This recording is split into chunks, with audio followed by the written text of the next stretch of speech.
Je vais vous présenter un travail qui a été effectué, avec, l'équipe de l'École d'économie de Paris, hem et en fait qui reprend beaucoup, les mêmes données qui ont été, montrées par, Solène et Jean-Michel. Donc je vais peut-être passer un peu vite sur certaines slides. Donc, donc l'idée générale, c'est d'évaluer la représentativité de la CCC. Donc, le groupe des 150 a été constitué selon la méthode des quotas, donc, précédemment décrite, ce qui assure que la CCC est représentative suivant chaque strate sociodémographique utilisée. En revanche, la participation à la CCC repose sur, le volontariat, enfin l'acceptation, à l'invitation, ce qui peut induire un biais de sélection. Solène, il n'y a pas de raison a priori que les membres de la CCC soient représentatifs de la population concernant les dimensions qui correspondent autres que les quotas. Et donc, pour évaluer l'écart entre la population et la CCC, ce qu'on fait, c'est qu'on compare les réponses des 150 à celles de la population dans notre propre enquête menée pour l'occasion, ainsi que dans d'autres enquêtes qui sont les mêmes enquêtes que celles étudiées par Solène Tournu et Jean-Michel Fourniot. Donc, on utilise les réponses des 150 à un questionnaire passé durant la première journée euh, de la convention, donc avant les délibérations, et compare ces réponses à des questionnaires euh, posés lors de 2 vagues d'enquête sur des échantillons représentatifs de 1000 Français. Donc on reprend les mêmes questions. La première vague, en fait, correspond à la première vague du coronavirus, fin avril, début mai, et la deuxième vague à la deuxième vague du coronavirus, donc fin octobre. Donc, la première vague est avant les annonces officielles de la CCC et même si, certaines, mesures avaient déjà fuité, et la deuxième vague après, bien après. Donc, c'est utile de reposer les mêmes questions à 6 mois d'intervalle pour, d'une part, jauger à quel point les fluctuations des réponses d'une saison à l'autre peuvent expliquer l'écart avec les réponses de la CCC, qui peuvent être juste dues aux fluctuations normales. Deuxièmement, évaluer le soutien aux comment le soutien aux politiques climatiques a évolué suite aux annonces de la CCC. Et enfin, comprendre les perceptions qu'ont les Français de la CCC.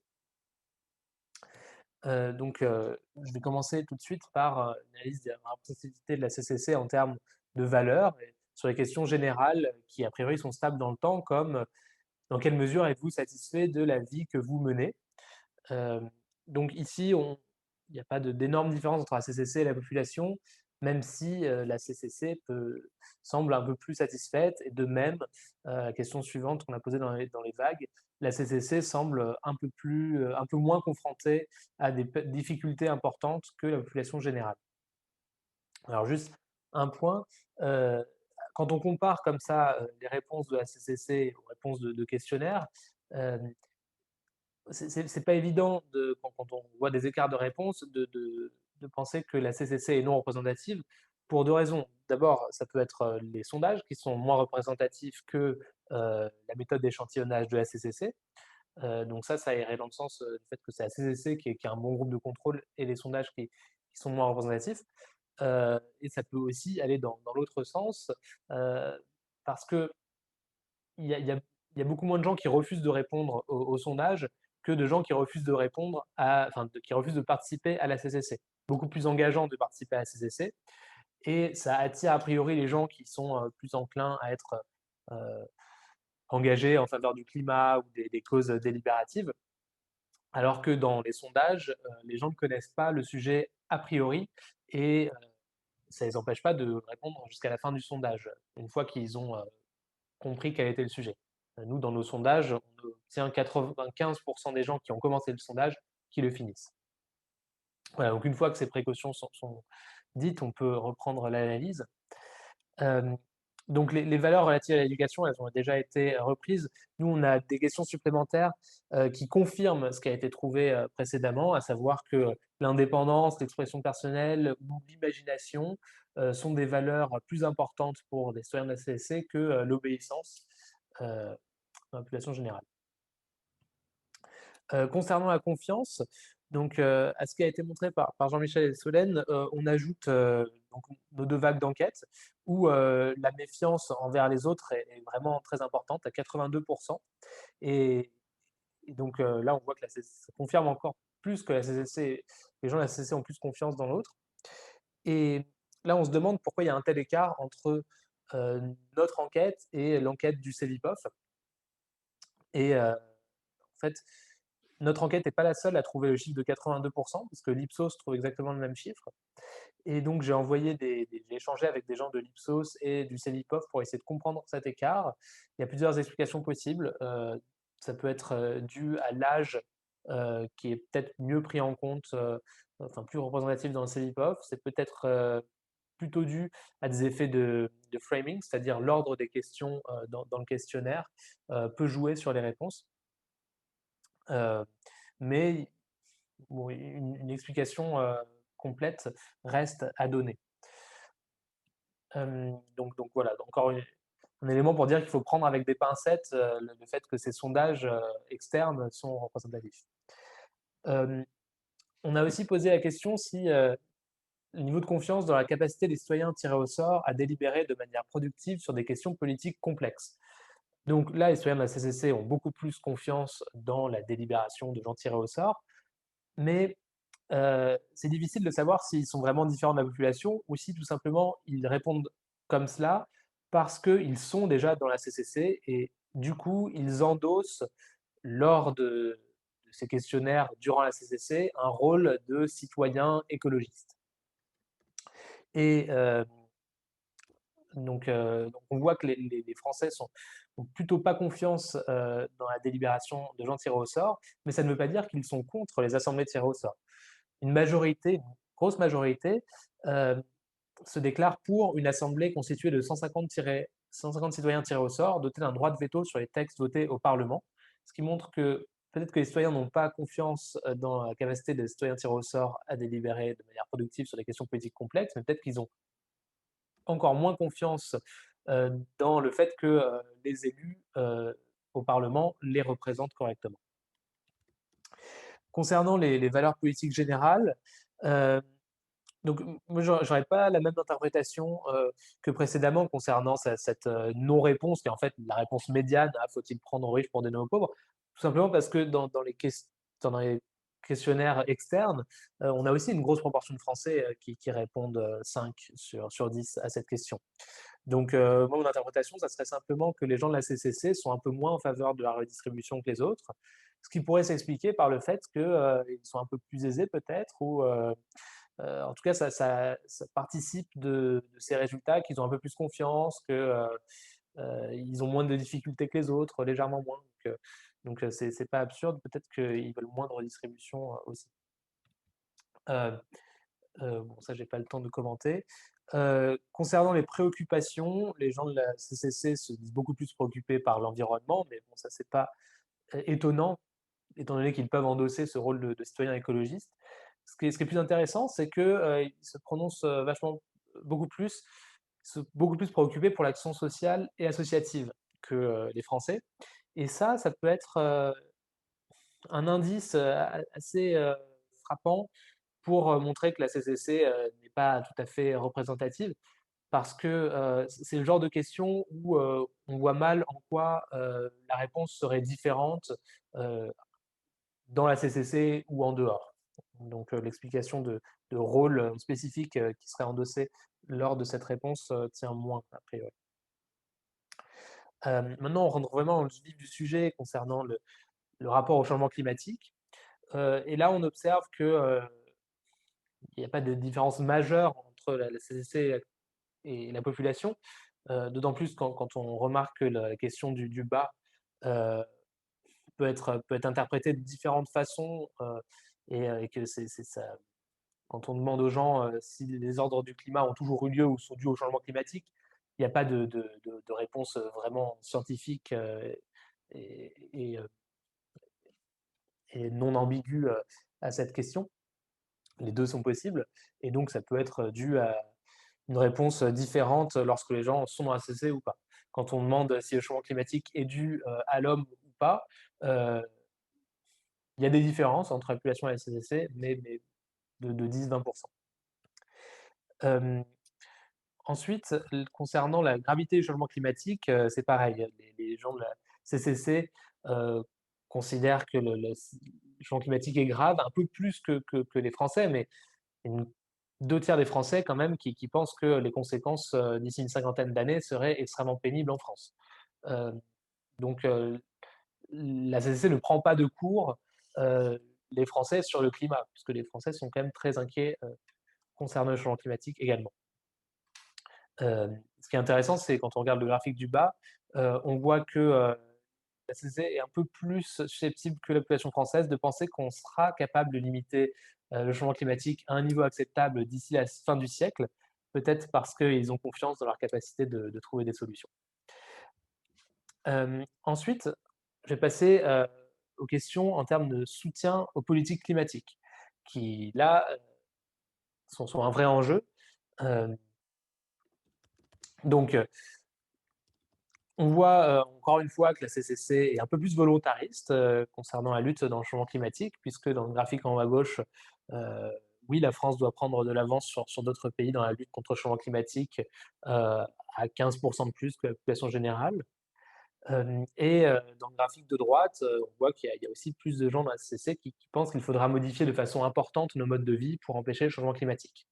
Mais, là encore une fois, le côté écologiste, des Français est frappant puisque, 53 à 67 des Français, le pensent aussi. Heu, pardon.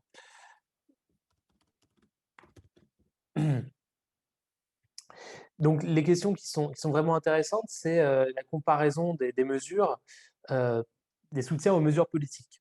Donc, ici, on peut comparer le soutien donc a priori des membres de la CCC, donc au premier jour de la CCC, avant les délibérations, heu, était très favorable à bon nombre de mesures climatiques, à l'exception de la densification des villes, où la majorité de la population est contre, on ne voit pas d'écart significatif entre la CCC et la population et pour chaque, mesure autre que la densification des villes, on observe une grosse majorité pour aussi bien dans la population que dans la CCC, mais la majorité est, 20 points de pourcentage plus élevé dans la CCC. Hem, on a reposé ces questions dans la deuxième vague et on observe peu de changements, entre les 2 vagues, concernant, les les soutiens aux politiques climatiques. Heu, donc les fluctuations, peuvent être dues à des fluctuations dans l'échantillon, peut-être moins à des évolutions de l'opinion, parce qu'il y a pas de sens, très marqué. Hem, donc ce qui laisse penser que la CCC n'a les annonces de la CCC n'ont pas eu d'influence sur l'opinion. Une autre façon de mesurer, l'adhésion, des Français, heu, aux mesures préconisées par la CCC et donc le fait que la CCC représente bien les Français, c'est, de savoir ce que les Français répondraient, lors d'un référendum aux mesures proposées par la CCC. Donc on a testé plusieurs mesures et à chaque fois, le oui l'emporterait, largement, notamment dans les 3 mesures que les membres de la CCC ont proposé de soumettre à référendum, qui sont les 3 mesures, en bas, de ce graphique. Donc vous voyez qu'il y a la mesure qui obtiendrait la majorité la plus courte, c'est la reconnaissance du crime d'écocide avec, 37 de oui et 20 de non et beaucoup de votes blancs ou de gens qui ne se prononcent pas. Entre les 2 vagues, pour les questions qui étaient déjà, présentes dans la 1re vague, les réponses sont à peu près les mêmes, sauf peut-être sur l'obligation de rénovation thermique où, on a un léger accroissement du soutien dans la population et là peut-être que, les annonces de la CCC ont joué parce que c'est quand même la mesure emblématique de la CCC, cette obligation de rénovation thermique, des bâtiments. Hem, donc quand on compare, justement cette évolution entre les 2 vagues, sur d'autres questions, heu, il y a, rien qui ressort à part l'obligation de rénovation thermique des bâtiments. Donc là, la question ne porte plus, sur un référendum oui/non, mais, une échelle, de 5, valeurs différentes et on observe un soutien accru à l'obligation de rénovation thermique des bâtiments et pas de changement sur les autres. Et ce qui est intéressant, c'est qu'on voit que dans toutes ces mesures, il y en a que 2 qui sont rejetées par une majorité de Français. C'est, la taxe sur la viande rouge et la limitation de la vitesse sur autoroute à 110 km/h. Donc la première n'a pas été, du tout étudiée lors de la CCC. Hem, Elle a été évoquée, mais les gens de la CCC n'ont pas voulu en entendre parler. Et la deuxième a été adoptée à une courte majorité de la CCC. Et c'est là où, justement les 20 d'écart entre, soutien dans la population et dans la CCC a eu, un effet. C'est probablement, seulement sur cette mesure qui d'ailleurs est la première mesure à avoir été, mise de côté par le gouvernement. Heu, donc un autre graphique sur, le soutien, aux mesures, donc ici par les 150 et avant toute délibération, encore une fois. Et donc, on voit, un soutien majoritaire à plein de mesures qui ont été adoptées par la suite, mais aussi un soutien majoritaire, donc dès le premier jour de la convention, même si la majorité est toute petite, à, l'abaissement de la vitesse limite sur l'autoroute à 110 km/h et aussi à l'augmentation de la taxe carbone. Donc, pour la taxe carbone, les membres de la CCC l'ont écartée, sûrement parce qu'ils ont senti que l'opinion, serait contre et que, c'était une mauvaise idée pour la survie de leurs autres mesures, que de pousser l'augmentation de la taxe carbone. Mais, après des délibérations, heu, houleuses et ils ont adopté, l'abaissement de la vitesse limite à 110 km/h. Et maintenant, si j'ai le temps, je vais conclure, en donnant un aperçu des perceptions qu'a la population de la CCC. Donc, la première question, c'est: avez-vous entendu parler de la Convention citoyenne pour le climat? Et donc, les gens répondent, «Oui, je sais, très bien ce que c'est» ou «Je sais assez bien ce que c'est» à 20 dans la première vague et 40 dans la première vague dans la deuxième vague. Ce qui correspond à peu près, ces réponses en bleu aux gens qui, sont capables d'expliquer, à peu près ce qu'est la CCC. Hem, En effet, donc aux gens qui n'ont pas répondu «non» à la question précédente, on a offert un champ libre où on leur demandait de décrire ce qu'ils savent de la Convention citoyenne pour le climat. Et donc j'ai, codé, chacune des réponses une par une, dans différentes catégories. Alors pour la deuxième vague, j'ai eu le temps de le faire que pour, la moitié de l'échantillon. Et voici un exemple de réponse au champ libre. Heu, donc, vous voyez les réponses, qui sont trop vagues, par exemple, c'est des réponses qui auraient pu être données, rien qu'à partir de la question. Un rassemblement de personnes donnant leurs opinions, ça n'est pas informatif. Et donc, les seules, réponses que, on peut considérer comme, comme, montrant une certaine connaissance de la CCC, c'est les bonnes réponses et les réponses approximatives, qui correspondent, aux gens à peu près aux gens qui répondent, qu'ils ont déjà entendu parler de la CCC. Hem, donc, encore une fois, aux gens, qui, n'ont pas répondu non à, «Avez-vous entendu parler de la CCC?», on demande si, ils sont au courant que des mesures de la CCC ont été dévoilées. Et donc parmi ce sous-ensemble de 70 à 80 des Français, 28 savent que des mesures ont été dévoilées, actuellement. Voilà. Ensuite 45 croient en avoir entendu parler mais n'est pas sûr. Et 30 pensent qu'aucune mesure n'a été dévoilée. Ce qui montre, l'état de ce que savent les Français de la CCC. Donc les Français ne connaissent pas grand-chose à la CCC, en tout cas, 70 d'entre eux, ce qui ne les empêche pas de penser que la CCC n'est pas représentative. Hem, donc là, encore une fois, la question n'a été posée que à ceux qui avaient vaguement entendu parler de la CCC. Et les gens, pensent qu'elle n'est pas représentative parce que, les gens de la CCC seraient plus écologistes, plus pro-gouvernement, plus à gauche ou autres, étant souvent des gens qui répondent que la CCC est, constituée de gens plus éduqués ou plus riches, que la moyenne. Donc il y a une certaine défiance vis-à-vis de cette, de cette expérimentation de démocratie délibérative, qui se retrouve dans le fait que l'avis des gens concernant la CCC.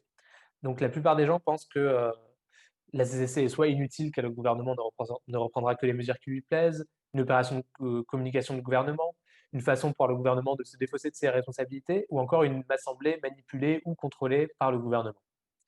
Donc, et les Français ont un avis assez dur sur la CCC et un avis qui se durcit entre la première et la deuxième vague. Et pour conclure cette présentation, je vais rappeler les différentes choses qu'on a trouvées. Donc, il y a une relative proximité des réponses entre la CCC et la population pour bon nombre de questions, en particulier sur le sujet le plus crucial, le soutien aux politiques climatiques. Cela dit, les 150 ont tendance à un peu plus soutenir les politiques climatiques que les Français, d'environ 20 points de pourcentage. Alors, ce qui est sans doute dû à un biais de sélection, au moins partiellement, même si l'endossement d'un rôle de citoyen écologique lors de la CCC a pu jouer. Donc, cela dit, les Français sont eux-mêmes très écologistes. Une majorité approuve toutes les mesures de la CCC, à l'exception de 110 km/h. Et concernant l'influence de la CCC sur l'opinion des Français, elle est quasiment inexistante, ce qui s'explique, entre autres, par une faible connaissance de la CCC et de ses propositions, et aussi par un scepticisme quant à sa représentativité ou son fonctionnement. Oui, alors quelque chose que j'ai oublié de mentionner, dans le champ libre, euh, sur les 500 réponses de la deuxième vague que j'ai lues, il n'y en a que 3 qui mentionnaient des mesures de la CCC spécifiques. Donc c'est-à-dire que beaucoup mentionnaient le fait que la CCC avait proposé des mesures, mais seulement 3 donnent des exemples de telles mesures.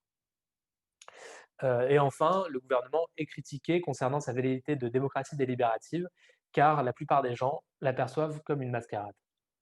Merci beaucoup pour votre attention. Il y a une question pour toi, Adrien, qui dit pourquoi utiliser le terme de la représentativité de la Convention citoyenne et non de la légitimité descriptive? Mais je ne sais pas trop ce que ça veut dire. Enfin, je ne vois pas trop la différence entre les deux. Je ne sais pas, peut-être que c'est une question de politistes qui voient une différence entre ces deux notions. Dans ce cas-là, je veux bien adopter leur terminologie. Moi, je sais pas. Enfin, pour moi, représentativité, ça signifie que la CCC est une France miniature. C'est-à-dire que elle va répondre. C'est-à-dire que si on avait posé les questions dans le même contexte que dans un sondage aux gens de la CCC, ils auraient répondu la même chose. Et il y a une autre question sur ces questionnaires, une question notamment de Dimitri qui demande si vous aviez vérifié la véracité des déclarations. Oui, j'en ai entendu parler, en posant des questions factuelles précises, puisque d'autres enquêtes dans d'autres pays ont montré que les répondants qui disent oui ne peuvent pas toujours répondre correctement à des questions tests. Pour quelle question? C'était sur la slide 19 de ton... Sur, j'imagine, oui, j'en ai entendu parler de la Convention citoyenne. Ah, oui, alors, donc, pardon, je ne suis pas sûr d'avoir bien saisi la question. Est-ce que les gens répondent oui, j'en ai entendu parler, alors même qu'ils n'en ont pas entendu parler, c'est ça? C'est ça. Est-ce qu'il y a d'autres questions dans Oui. les questionnaires et dans la construction qui Oui, permettent de oui, vérifier oui, justement, c'est pour ça qu'on exploite les réponses du champ libre. C'est parce qu'en fait, donc il y a quand même 40% des gens dans la deuxième vague, 47% des gens dans la première vague qui disent j'en ai entendu parler, mais je ne sais pas très bien ce que c'est. En fait, quand on lit leurs réponses au champ libre, il n'y a rien qui laisse penser qu'ils en ont entendu parler. En fait, on pourrait très bien déduire leurs réponses. Enfin, ils auraient très bien pu écrire la même chose au champ libre, rien qu'en lisant la question du champ libre, rien qu'à partir du mot Convention citoyenne pour le climat. peut-être sur toujours la différence entre la population et les citoyens. Il y a eu des questions sur est-ce qu'on ne peut pas penser que les citoyens qui se sont renseignés sur le sujet en participant à la Convention, même si tu l'as déjà dit, il y a eu quand même un certain nombre de questions sur ce sujet. Donc, est-ce que les citoyens qui se sont renseignés sur le sujet et qui participent sont devenus plus sensibles au changement climatique au cours du temps, au moment où ils ont été sélectionnés? Est-ce que ça, c'est des choses qu'on peut voir à travers ces questionnaires? Alors, il y a des questionnaires qui ont été posés aux membres de la CCC au cours des différentes sessions. qui en théorie permettrait de voir l'évolution en termes de soutien aux politiques climatiques ou ce que les gens pensent du changement climatique. En pratique, c'est pas trop possible parce que c'est seulement lors de la première session qu'on a un bon taux de réponse à ces questionnaires, où on a plus de 135 citoyens qui répondent à chaque question.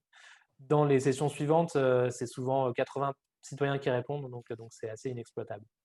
Par contre, il y a des anecdotes qu'on peut citer et que des membres de la CCC ont dit moi, j'étais climato-sceptique en arrivant, et puis en ayant les exposés des climatologues, maintenant, je suis conscient de la gravité du problème, ou même des gens qui n'étaient pas climato-sceptiques, mais qui ont vraiment pris conscience de la gravité du problème. Donc d'un point de vue qualitatif, oui, on peut le dire. Et du coup, comment pensez-vous que ces résultats sur le biais délibératif et le biais d'intérêt pour la question du climat seraient reçus par le grand public? Est-ce que c'est un signe de manque de légitimité de la Convention citoyenne qui apparaît donc trop biaisé, ou est-ce que ça apparaît comme quelque chose d'inévitable et peu problématique? Et du coup, est-ce que tu as connaissance d'études en cours sur les raisons pour lesquelles le grand public pourrait juger cette convention légitime ou illégitime? Alors, de ce qui ressort des champs libres que j'ai lus, il y a des choses qui sont exprimées, qui reviennent régulièrement. C'est le fait que la CCC n'est pas représentative, et c'est le fait que les 150 sont incompétents. Donc, en quelque sorte, ils sont trop représentatifs, quoi, si on veut. Et donc, c'est vraiment. Je pense que les Français ont tendance à critiquer dès qu'ils peuvent. Donc, le fait que la CCC ne soit pas représentative, oui, ça apporte de l'eau au moulin des critiques. Donc, à mon avis, ça serait mal vu par les Français. Euh, Même si objectivement, l'écart l'écart entre les réponses de la CCC et la population n'a pu jouer que sur les 110 km/h, donc n'a pas été déterminant pour la tenue de la CCC, a priori.